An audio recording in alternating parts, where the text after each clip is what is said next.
problem for the vast majority of men, especially young men, is their invisibility. Most men are wallpaper, and the world does not treat men very well when they want nothing from them.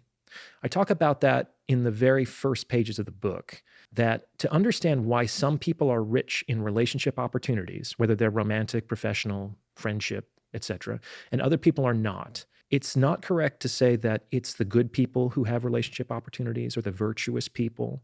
It's the people that other people want things from that have relationship opportunities. If you have more of what other people want more, you are going to have relationship opportunities throughout your lifespan.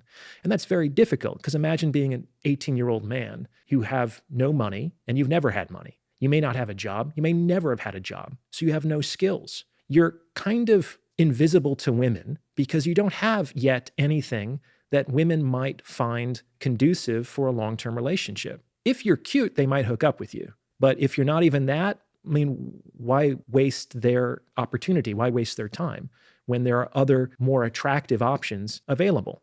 And you're also kind of useless to most men because you don't yet have the skills and the experience to be a good team player. Like, I wouldn't want you on my squad if you've never been out in the field. You're going to be a liability. You know what I'm saying? Mm-hmm. I don't have to carry your ass off the field. So you can't be here either. And that creates obviously the catch-22, which is, well, where am I going to get the experience if no one gives me a shot? It's actually very difficult to be a young man. You don't have what either women or more experienced men want or need, and you're generally very disposable.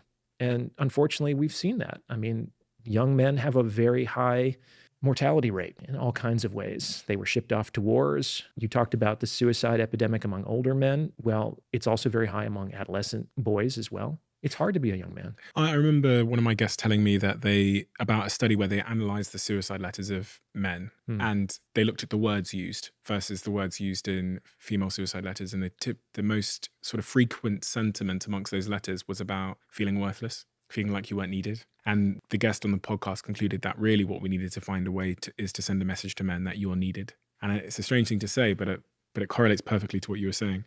The message sounds good, but it would be better to actually have opportunities to be needed than to be told that you are needed and that you are valued and that you are cared for. That's a nice emotional sentiment that doesn't really keep the demons away at night. Mm. People need to feel connected to other people. They need to feel like they have a place in the world. And it can take quite some time to discover that.